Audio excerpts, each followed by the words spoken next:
ರಾಜ್ಯಾಧ್ಯಕ್ಷ ಯುದ್ಧ.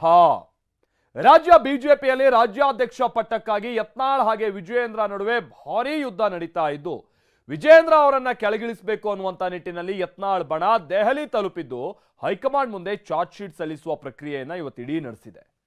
ವಿಜಯೇಂದ್ರ ವೈಫಲ್ಯಗಳನ್ನ ಪಟ್ಟಿ ಮಾಡಿ ದೂರು ಕೊಡ್ತಾ ಇದೆ. ಹಾಗಾದ್ರೆ ರಾಜ್ಯಾಧ್ಯಕ್ಷ ಹುದ್ದೆಯ ಕ್ಲೈಮ್ಯಾಕ್ಸ್ ಕದನ ಹೇಗಿದೆ ಬನ್ನಿ ನೋಡೋಣ.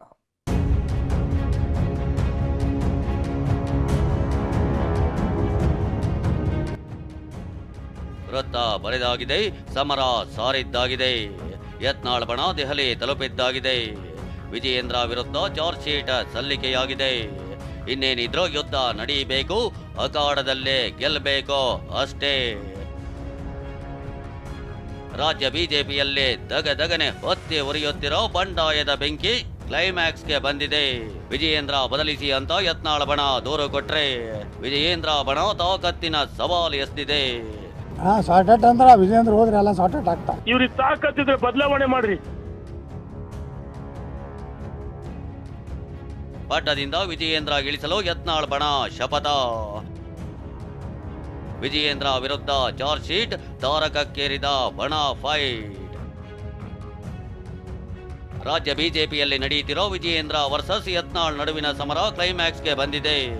ಈಗಾಗಲೇ ಯತ್ನಾಳ್ ಟೀಮ್ ದೆಹಲಿ ತಲುಪಿದ್ದು, ನಾಳೆ ಮಧ್ಯಾಹ್ನದವರೆಗೂ ದೆಹಲಿಯಲ್ಲೇ ಠಿಕಾಣಿ ಹೂಡಿ ವಿಜಯೇಂದ್ರ ವಿರುದ್ಧ ಪ್ರತ್ಯೇಕವಾಗಿ ಚಾರ್ಜ್ ಶೀಟ್ ಸಲ್ಲಿಸಲಿದೆ. ಈಗ ನಾವೆಲ್ಲ ದಿಲ್ಲಿ ಒಳಗೆ ನಾವು ಒಂದೇ ಕಡೆ ಕೂಡಿ ಎಲ್ಲರೂ ಭೇಟಿ ಆಗೋದಿಲ್ಲ. ಎಲ್ಲ ನಾವು ಡಿವೈಡ್ ಮಾಡ್ಕೊಂಡಿವಿ. ನೀವು ಅವ್ರನ್ನ ಭೇಟಿ ಆಗು, ನೀವು ಇವ್ನ ಭೇಟಿ ಆಗು, ಹಿಂಗೆಲ್ಲ ಮಾಡಿ ಒಂದೇ ಕಡೆ ಹೋಗಿ. ಆದ್ರೆ ಎಲ್ಲ ಸಂಸದರು ನಮ್ಮ ಜೊತೆಗಿದ್ದಾರೆ. ನಾವು ಹಿಂದುತ್ವ, ವಂಶ ಪರಂಪರಾ, ಕುಟುಂಬ ರಾಜಕಾರಣದಿಂದ ಬಿಜೆಪಿ ಮುಕ್ತ ಆಗಲಿ, ಅಲ್ಲಿಂದ ಭ್ರಷ್ಟಾಚಾರ ಆರೋಪ ಇರುವಂಥವ್ರು ನೇತೃತ್ವ ಕೊಡಬಾರ್ದು ಅನ್ನೋದು 3 ಪಾಯಿಂಟ್ ಬಿಟ್ಟರೆ, ಅಜೆಂಡಾ ಬಿಟ್ಟರೆ ನಮ್ದು ಏನೂ ಇಲ್ಲ. ಯತ್ನಾಳ್ ರಾಜ್ಯಾಧ್ಯಕ್ಷ ಆಗಬೇಕು ಅನ್ನೋದಿಲ್ಲ, ಯತ್ನಾಳ್ನೇ ಮುಖ್ಯಮಂತ್ರಿ ಅಭ್ಯರ್ಥಿ ಆಗಬೇಕು ಅನ್ನೋದಿಲ್ಲ. ನಾ ಯೋಗ್ಯ ಜನರ ಪ್ರೀತಿ ವಿಶ್ವಾಸ ಇತ್ತಂದ್ರೆ ಮಾಡ್ರಿ. ಆದ್ರೆ ಈ 3 ಪಾಯಿಂಟ್ನಾಗ ಇರಲಾರ್ದಂಥವ್ರು ಆಗಬಾರ್ದು. ಕುಟುಂಬ ರಾಜಕಾರಣ ಬೇಡತಿರಲ್ಲ, ಇವತ್ತು ನಾ ಅಂತೂ ಮಾಡಿಲ್ಲ. ನೀವು ಇವನೇ ಮತ್ತೆ ಅಧ್ಯಕ್ಷ ಮಾಡಿದ್ರೆ ನಾ ಹೇಳ್ತೇನೆ, ನನ್ನ ಮಗುಗೂ ಒಂದು ಕ್ಷೇತ್ರ ಕೊಡೋಪ್ಪ. ಯಾಕಂದ್ರೆ ನಿನ್ನ ಮನ್ಯಾಗ 3 ಮಂದಿ ಅದಾರೆ, ನನಗೊಂದು ಕೊಡೋದು. ನೋಡ್ರಿ, ಎಲ್ಲರೂ ಕೊಟ್ಟಾರ, ಯಾಕೆ ವಿಚಾರ ಮಾಡ್ತೀರಿ? ಗಾಬರಿ ಆಗಬೇಡ್ರಿ. ನಾವು ಯಾಕೆ ಪ್ಲ್ಯಾನ್ ಇಲ್ಲಾರ್ದು ಹೋಗ್ತೇವೆ. ನಾವು ಹುಚ್ಚದೀವಿ. ನಾವು ನಾನು ಯಡಿಯೂರಪ್ಪನ ಸಮಕಾಲೀನ ರೀ. ಚುನಾವಣೆಯವರೆಗೆ ಕೈ ಮುಗಿದುಕೊಂಡ ಓಡಾಡ್ಲಿ ಯತ್ನಾಳ್ ವ್ಯಂಗ್ಯ. ರಾಜ್ಯಾಧ್ಯಕ್ಷ ಚುನಾವಣೆ ನಡೆಯಲೇಬೇಕು ಅಂತ ಪಟ್ಟು ಹಿಡಿದಿರೋ ಯತ್ನಾಳ್ ಟೀಮ್ ಹೈಕಮಾಂಡ್ ಮುಂದೆಯೂ ಇದೇ ವಾದ ಮಾಡಿದೆ. ಇವತ್ತು ದೆಹಲಿಗೆ ತೆರಳುವ ಮುನ್ನ ವಾಗ್ದಾಳಿ ನಡೆಸಿದ ಯತ್ನಾಳ್, ಚುನಾವಣೆ ನಡೆಯುವವರೆಗೂ ಕೈ ಮುಗಿದುಕೊಂಡ ಓಡಾಡ್ಲಿ ಅಂತ ಕುಟುಕಿದ್ದಾರೆ. ಸಂಪೂರ್ಣ ವಿಶ್ವಾಸ ಇದೆ. ಎಲ್ಲರ ಸಹಕಾರದಿಂದ ರಾಜ್ಯದ ಅಧ್ಯಕ್ಷನಾಗಿ ಮುಂದುವರಿತೇನೆ, ಪಕ್ಷವನ್ನು ಬಲಪಡಿಸ್ತಕ್ಕಂಥ ಕೆಲಸ ಮಾಡ್ತೇನೆ. ಯಾರು ಬೇಡ ಅಂದ್ರೆ ಚುನಾವಣೆ ಆಗಿಲ್ಲ. ಪ್ರಜಾತಂತ್ರ ಐತ್ರಿ, ಹಂಗೆ ಬಿಡುದಿಲ್ಲ.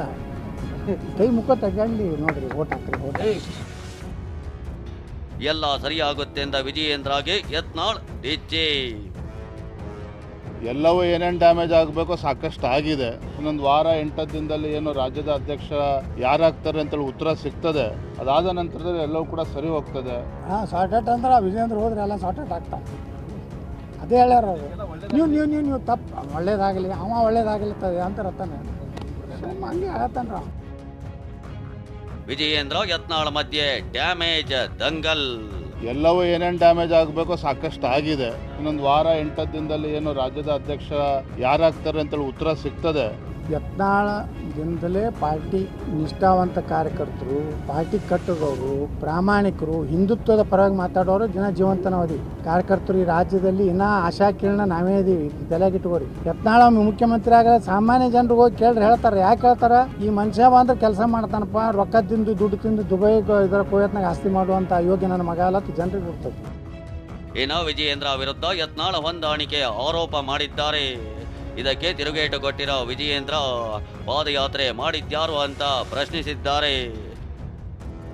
ಉಮೇಶ್ ಯಾದವ್ ಸೋತರು, ಬರೀ 25,000 ಸೋತರು. 3 ದಿವಸದಲ್ಲೇ ವಿಜಯೇಂದ್ರ ಇದ್ದಲ್ಲ, ಯಾಕೆ ಪ್ರಚಾರಕ್ಕೆ ಹೋಗಿಲ್ಲ? ಅವ್ರ ಬೀಗರ ಮನೆಗೆ ಹೋಳಿಗಿತ್ತು ಪತ್ತನ ಕೂತ್ಕೊತಲ್ಲ. ಖರ್ಗೆನ ವಿರುದ್ಧ ಇವ್ರು ಮಾಡೋದಿಲ್ಲ, ಖರ್ಗೆ ಇದ್ರೆ ಶಿವಮೊಗ್ಗಕ್ಕೆ ಹೋಗೋದಿಲ್ಲ. ನಿಮ್ಗೆ ನಮ್ಗೆ ಉಚ್ಕೊಟ್ಟು ತಿಳ್ಕೊಂಡ್ರೆ ಪಾದಯಾತ್ರೆ ಯಾರು ಆಯೋಜನೆ ಮಾಡಿದ್ದಂತೆ? ಬೆಂಗಳೂರಿನಿಂದ ಮೈಸೂರಿಗೆ ಪಾದಯಾತ್ರೆ ಮಾಡಿ ಭ್ರಷ್ಟ ಕಾಂಗ್ರೆಸ್ ಸರ್ಕಾರದ ವಿರುದ್ಧ, ಮುಖ್ಯಮಂತ್ರಿಗಳ ವಿರುದ್ಧ ಹೋರಾಟ ಮಾಡಿರ್ತಕ್ಕಂಥದ್ದು ನಮ್ಮ ಕಾರ್ಯಕರ್ತರು. ಈತ ವಿಜಯೇಂದ್ರ ಮತ್ತು ಯತ್ನಾಳ್ ನಡುವೆ ಕದನ ನಡೆಯುತ್ತಿದ್ರೆ ಅತ್ತ ದೆಹಲಿಯಲ್ಲಿ ದೂರು ದಾಖಲಾಗ್ತಿದೆ. BL ಸಂತೋಷ್ ಭೇಟಿಯಾದ ಕುಮಾರ್ ಬಂಗಾರಪ್ಪ ವಿಜಯೇಂದ್ರ ಬದಲಾವಣೆಗೆ ಮನವಿ ಮಾಡಿದ್ದಾರೆ. ರಾಜ್ಯದಲ್ಲಿ ಕುಟುಂಬ ರಾಜಕಾರಣದಿಂದ ಪಕ್ಷಕ್ಕೆ ಒಳ್ಳೆಯದಾಗಲ್ಲ. ಎಲ್ಲರನ್ನೂ ಒಟ್ಟಾಗಿ ಕರೆದೊಯ್ಯುವಲ್ಲಿ ವಿಜಯೇಂದ್ರ ವಿಫಲರಾಗಿದ್ದಾರೆ. ಈಗಾಗಲೇ BYB ವಿರುದ್ಧ ಹಲವು ಪ್ರಕರಣಗಳಿವೆ. ಹೀಗಾಗಿಯೇ ಕಾಂಗ್ರೆಸ್ ವಿರುದ್ಧ ಹೋರಾಟಕ್ಕೆ ಹಿಂದೇಟು ಹಾಕ್ತಿದ್ದಾರೆ. ನಮ್ಮಲ್ಲೇ ಅಧ್ಯಕ್ಷರನ್ನಾಗಿ ಮಾಡಿ ಅಂತ ಹೇಳ್ತಾ ಇಲ್ಲ. ನಮ್ಮಲ್ಲಿ ಯಾರೋ ಆಕಾಂಕ್ಷಿಗಳಿಲ್ಲ. ವಿಜಯೇಂದ್ರ ಬಿಟ್ಟು ಯಾರನ್ನಾದ್ರೂ ರಾಜ್ಯಾಧ್ಯಕ್ಷರನ್ನಾಗಿ ಮಾಡಿ ಅಂತ BL ಸಂತೋಷ್ ಮುಂದೆ ಕುಮಾರ್ ಬಂಗಾರಪ್ಪ ಹೇಳಿದ್ದಾರೆ. ಇನ್ನು ನಿನ್ನೆಯೇ ನಡ್ಡಾರನ್ನ ಭೇಟಿಯಾಗಿದ್ದ ರಮೇಶ್ ಜಾರಕಿಹೊಳಿ ಕೂಡ ತಮ್ಮ ಅಭಿಪ್ರಾಯ ತಿಳಿಸಿದ್ದಾರೆ. ನೋಡಿ, ಹೈಕಮಾಂಡ್ ಭೇಟಿ ನೀನು ರಾತ್ರಿನೇ ಭೇಟಿಯಾಗಿದ್ದು ಅಂದರೆ ಇನ್ನೂ ರಾತ್ರಿ 11 ಗಂಟೆಗೆ ಒಂದು ಇಬ್ಬರು ಪ್ರಮುಖರು ಭೇಟಿಯಾಗಿದ್ದೇವೆ. ನಾವು ಈಗಾಗಲೇ ನಮ್ಮ ಎಲ್ಲ ಹೈಕಮಾಂಡ್ಗೆ ಮನವಿ ಮಾಡಿಕೊಟ್ಟಿದ್ದೇವೆ. ಹೀಗೆ ಯತ್ನಾಳ್ ಬಣ ದೆಹಲಿಯಲ್ಲಿ ದೂರು ಕೊಡ್ತಾ ಇದ್ದಂತೆ ಈತ ವಿಜಯೇಂದ್ರ ಬಣ ಅಲರ್ಟ್ ಆಗಿದೆ. ರಾಜ್ಯಾಧ್ಯಕ್ಷರನ್ನ ಬದಲಿಸಿ ಅಂತ ತಾಕತ್ತಿನ ಸವಾಲು ಎಸೆಯುತ್ತಿದೆ. ಇವ್ರಿಗೆ ತಾಕತ್ತಿದ್ರೆ ಬದಲಾವಣೆ ಮಾಡ್ರಿ.